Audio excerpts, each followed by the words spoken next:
everyone, I'm Jessica with that hashtag show, and I'm here today with Beth Schwartz and Steve Yockey, who are the showrunners for the new Netflix series Dead Boy Detectives. Now, I'm a big Neil Gaiman fan. I love the Sandman. I'm really excited for everybody to see the show because I had so much fun with it. So the first thing I want to know is what aspect of the comics or Neil Gaiman's world were most important to each of you when you were bringing Dead Boy Detectives to the screen?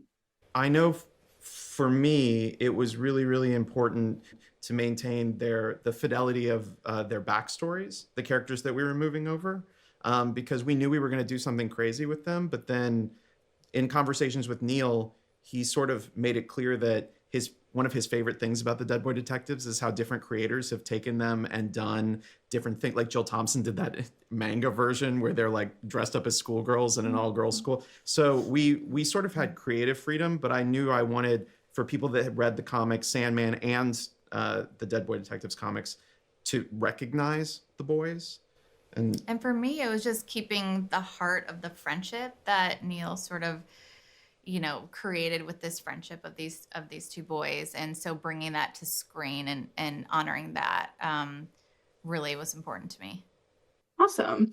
Now, Steve, I know you got to dive into the Dead Boy Detectives world a little bit with Doom Patrol before. What did you learn from that experience that you brought to the Netflix series, or what did you decide to do differently this time? Kind of didn't do anything differently. I was really happy that it worked. Because that really was a test run, sort of getting, Jeremy giving me permission to kind of take the characters out for a walk on his show. That's not an inexpensive ask. So I was really glad that he let me do it. And I was just really happy with the way that the Dead Boys were received. So it gave me confidence going towards the series. Definitely. And Beth, obviously you have a ton of experience creating a comics universe because you spent so long working on Arrow and creating the Arrowverse for everyone. This is already technically sort of a spin-off from Sandman, but it's pretty tangentially related. So I'm thinking about building a whole Gaiman universe out of this. Which Dead Boy Detectives character do you see that could be a spin-off that could get their own series? Wow. That's a fun question. You got a fun question. There's honestly so many. I mean, I would love to have a Cat King spinoff and just see what he does and how he rules Port Townsend. I would love that show. And I don't know, there's so many. Netflix is going to do a little Sprites spinoff. Netflix loves the Sprites. Yeah, that's true. The Dandelion Sprites, but I don't know. I would spin off Esther. Esther, I was thinking Esther too. That was gonna be my second one. Yeah.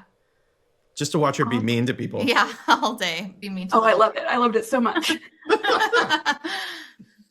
And I feel like the Sprites could pop in for all of Netflix's. They do all those comedy things now. Give them their own little special. Oh yeah, their own Netflix comedy. Netflix comedy. Oh yeah, that's very funny. Steve, who's your favorite character to write for? Esther. Actually, probably Jenny or Esther. Jenny because that's who I'm the most like in my everyday life, and Esther because you write it and you have a real sense of what Jen does, but then Jen takes it and elevates it with she adds her own things. She's very good at being on book, but when you give her a little bit of freedom, you get so much more. So she really brings that character to life in a really beautiful way. I would say Niko because you never know what she's gonna say, and she's so fun and ridiculous, and it's just really fun. It's fun to write the dialogue for. And the same thing, Yuyu also has a delivery, which now I feel like I fully understand. But at the beginning of the season, like you would write a line and then she would say it in a totally different way, in the best way possible. So it's really fun to write for her. Now, what is your favorite case from the season, or maybe magical element that gets thrown in? Oh. Well, I'm going to say Teeth Face because not just because it was my episode, but because it was just an ongoing joke in the room of this ridiculous monster who's hilarious. I think my silly answer, it's not silly because I do love it, is Brie Cuoco singing Circles in the Sand by Belinda Carlisle while being possessed by a demon. But my true favorite in my heart is episode 7, and just sort of the Orpheus and Eurydice journey that Charles and Edwin go on through hell. Yeah, beautiful. Now, last one for you guys. Why should everybody watch Dead Boy Detectives? Because it's the Hardy Boys on acid. Who doesn't want to watch that? Like, it's fun. Because you think you know what you're watching, but then you really don't know what you're watching. Like, it's a surprise, it's fun, you can't see where things are going, and it's fun. Yeah, when you're given as much creative freedom as we were, it's nice to be able to give that to the audience, like to surprise them. Definitely. I had a great time with it. I'm looking forward to everybody else getting to see the series as well. Thank you both so much. Thank you. It's a pleasure.